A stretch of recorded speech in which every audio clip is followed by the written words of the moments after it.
Here, Jim Schultz. Thank you, gentlemen, for joining me this evening. Good to be here, Alex. Happy to be on. Jim, I want to start with you. If you were still in the White House, you'd be dealing with all these investigations and subpoenas that are piling up. We just went through that long list. What do you think of this White House strategy that we're seeing play out here of essentially stonewalling on each of them? Look, I think they're stonewalling in each of them. They're making legal arguments in each of them. Look, there's been a push and pull between the executive branch and the legislative branch of government, and especially when you have a Republican or a Democrat in the White House and the opposite party in Congress, you're always that fire is always going to be fueled even more. So there's no surprise that the Democrats are going to overreach and the Republicans are going to push back on it. As it relates to the tax returns, we just saw that that they didn't turn over the tax returns and that now a subpoena is going to issue or has been issued. And I think in that instance, you're going to see some real pushback on that. And they're going to go to the legislative purpose of the request, the fact that it was only, they're asking for 6 years and not the 1 year that he was in the White House, that again, it's overreached by Congress. Joe, do you think that this stonewalling can continue for a long time? Do you think Democrats will eventually get what they want? It's just a matter of time? Well, Alex, time is definitely the essence, right? I mean, this will all take time, whether you call it stonewalling or whether you call it legitimate counter-arguments. I mean, reasonable people can disagree, certainly. It will take time, though. And when I see that list of 20 or so investigations that you put up recently, I mean, some definitely jump out as stronger than others. So I have to think that for issues that have to do with while President Trump was in office, meaning how he handled the Mueller report, the issue about security clearances, that seems ripe for Congress to get that information because it has to do with what's happening right now. Things like the president's tax returns when he was a private citizen, things like accounting records from his accounting firm when he was a private citizen, that seems like more of a reach. So I think while the general consensus is that Congress will probably have the benefit of getting most of these materials, some will certainly be more hard-fought than others. Both of you have mentioned these tax returns, which, of course, Democrats have been demanding since the days of the 2016 campaign. Jim, as you noted, Democrats are asking for 6 years' worth. The acting chief of staff, Mick Mulvaney, swears the Democrats will never see them. Let's take a listen to that. This is just about trying to embarrass the president. What's embarrassing about his tax records?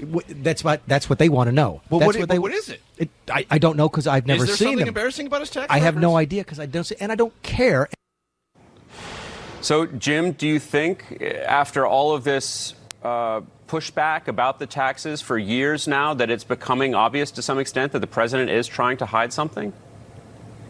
I think this is the Democrats trying to use the powers of Congress to do political opposition research, especially as it relates to those years going back beyond the January of 2017 when he was sworn in. I mean, if you go back to the Teapot Dome scandal, the reason why they wanted the tax returns was because of conduct that took place during the administration.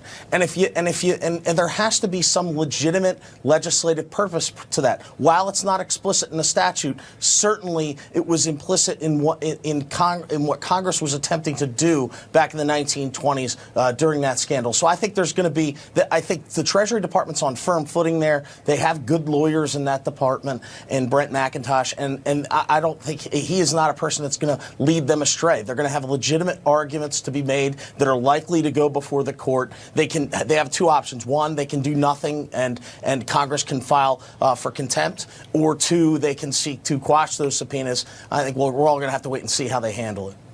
Joe, could you respond to Mick Mulvaney there and tell us why we, the American public, needs to see the president's tax returns?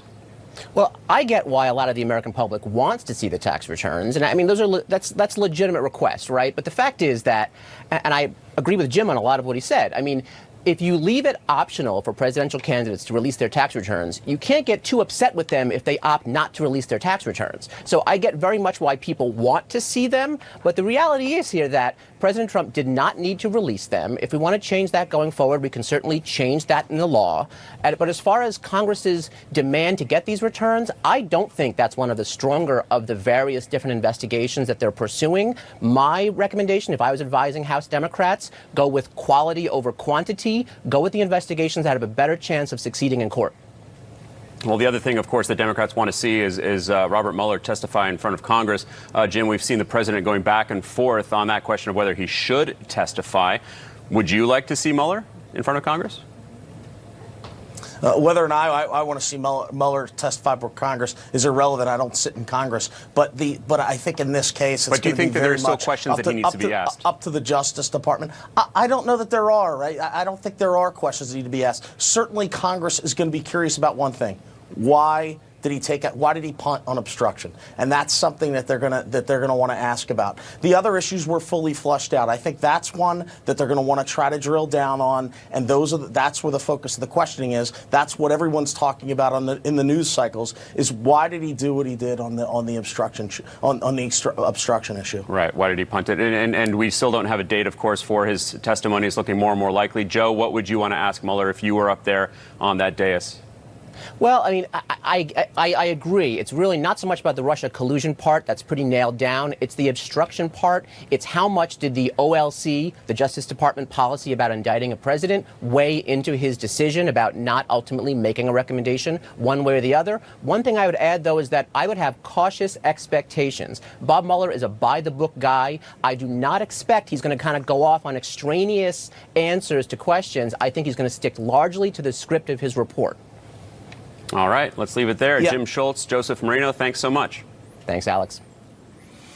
All right, well.